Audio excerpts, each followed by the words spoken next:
About 1977, I decided to have a look at the Quran. I never met a Muslim. I lived 100 kilometers from the nearest Muslim.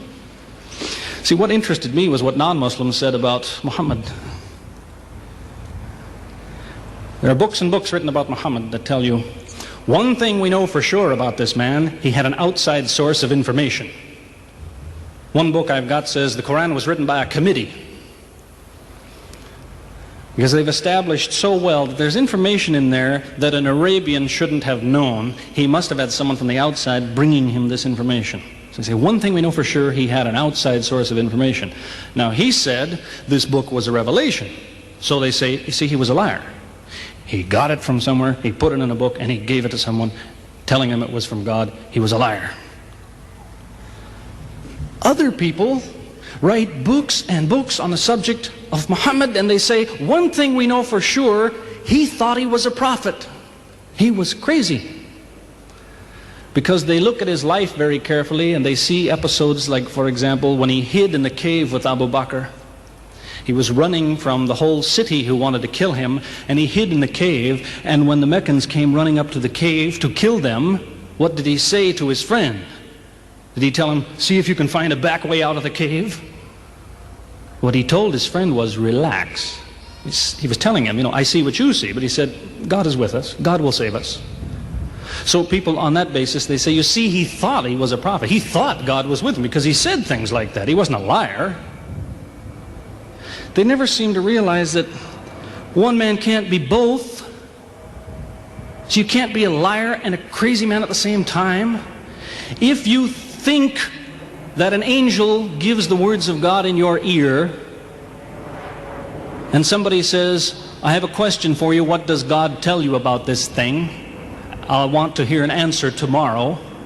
If you're a crazy man, if you think an angel whispers in your ear, then you don't sit up that night thinking, what will I tell him tomorrow? What can I find? Who knows the answer? You're crazy. You think the angel will tell you the answer. You don't go and look it up somewhere. You see, you can't be a liar and a crazy man at the same time. You can be one or the other, or neither, but you can't be both. And you see, I read two non-Muslim biographies of Muhammad. One was by Rodenson, who's an atheist, who hated the man. But many interesting things come up about his life that I had to wonder about. One story that's told is that when he was an older man, he had a son named Abraham. The son died when the child was 2 years old. The same day the boy died, there was an eclipse of the sun. The sky went dark. And the Muslims came running to their prophet and said, look, it's a miracle. Your child died and the sky went dark in sadness. It occurred to me, see, if he was a crazy man, he'd probably believe what they said. He'd probably think, yes, it's a miracle. My child died, the sky is dark. Yes, it's a miracle. If he was a crazy man. If he was a liar, he would have taken advantage of it. He would have said, yes, right, my child died, the sky is dark, you tell everyone, it proves I'm a prophet. It's a miracle. But what did he do? He became angry with the Muslims. He told them that was nonsense. He was angry with them. How dare you say that? He said the sun and the moon are signs of God, and they don't worry themselves about the birth of a man or the death of a son of Muhammad. Doesn't look very crazy. Doesn't look much like a liar. Now you have a third alternative, of course, which people tell you all the time. They say, no, he was not a liar. He was not a crazy man. He was deceived by the devil. Deceived by the devil. It's an interesting idea. But whatever you say, you better be ready to back it up. There's a lot of difficulties with that idea. For example, there is a verse in the Quran which tells the reader about a good habit to develop. It tells him, before you read this book, always say, A'udhu billahi minash shaitani rajim, which means, I take refuge in God from Satan the rejected. Is this Satan who wrote this? Who said, before you read my book, ask God to save you from me? Is that Satan who wrote that? As Jesus said, if Satan is divided against himself, then his kingdom will fall. He's fighting against his own interests. So let me finish with a story that illustrates a point. As I said, there's many theories and many explanations around, many explanations. But an explanation, something somebody tells you, is just so much air coming out of his mouth unless he has proof and unless he offers you something that you can use to falsify it. You see, there's many theories of how do the planets go around the sun and how do the stars burn and all the rest of it. Many theories. Most of them are just so much wind. Scientists pay no attention to them because they don't contain something that could be checked to prove it false. You see, Einstein was considered an intelligent man because when he offered his theory in 1905 and again in 1915, he didn't just offer a theory, he said, here's 3 ways to prove I'm wrong. Now it's worth listening to. He's told me, here's 3 different things you can do. If you can do this, I'm wrong. Here you are. Is there anything like that in Christianity? Has the Christian ever said, you want to prove I'm wrong? All you have to do is this. Has he ever done that?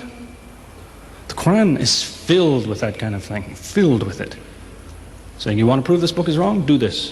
Prove it. Go ahead. Do it. Filled with that kind of thing. There's an example of it that made a big impression in its day, during the lifetime, 14 centuries ago, of the Prophet of Islam. You see, he had an uncle named Abu Lahab. That was his nickname, Abu Lahab. This man hated Muhammad. He hated anything the man said. He used to watch him going through the city, and if he saw him talking to someone, he waited till they split up. He'd go after the man he spoke to and take him and say, what did Muhammad tell you? Whatever it is, it's a lie. Did he tell you day? It's night. Did he say black? It's white. Exact opposite. Whatever he heard the Muslims say, he said the opposite. That was the way his mind worked.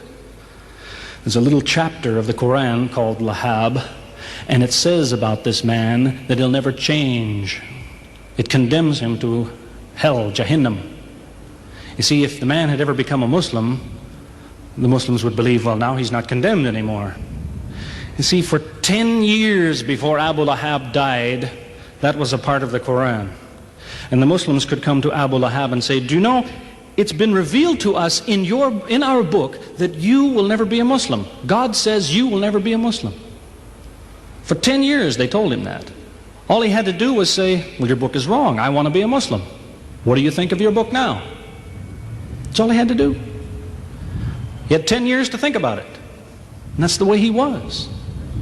See, if somebody is your enemy, you don't come to him and say, you want to prove I'm wrong? Here, say this. Come on, say it. If all you have to do is say the words and I'm wrong, you finish me. He never did it. See, this is one of many cases of something that was offered that could have been falsifiable. So it was. As I say, in 1978, after, how long would that be? 15 years of arguing with the church authorities, one place or another, I got the idea. I'm going to argue with some other people. I'm going to read the Quran, see how much of it is any good, pick out the true, pick out the false. Thought it'll take a few years, it'll take some serious study and so on. I read through it. About 3 days later, I finished it. I said, this is what I've been saying for 15 years. So I went to find some Muslims. I don't want somebody to feel you've been tricked into something. I haven't said anything about Christianity that isn't true. I haven't said anything about Islam that isn't true unless it was a slip of the tongue or something. I'm simply trying to remind an individual, don't close your mind before it's too late. Don't make up your mind before you have all the facts. Most people who used to be Christians and become Muslims will tell you, I am a better Christian than I used to be. Now I follow Christ. I didn't before. That's what I would tell you. The Bible says Jesus told his disciples, when you greet one another, let your greeting be, peace be with you. He set the example. Peace be with you. Who says that today? Christians? Once in a great while, maybe. Muslims, whether they speak Arabic or not, they say, Salaam alaikum. Peace be with you. Jesus, when he prayed in the Garden of Gethsemane, put his forehead on the ground. Who prays like that? Christians or Muslims? Jesus used to fast for more than a month at a time. Who fasts today? Christians or Muslims? who really is trying to imitate Jesus.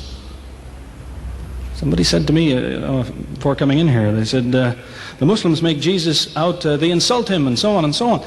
How, possibly, do they insult him? They lift him up. Up. They can't tolerate anything bad said about him.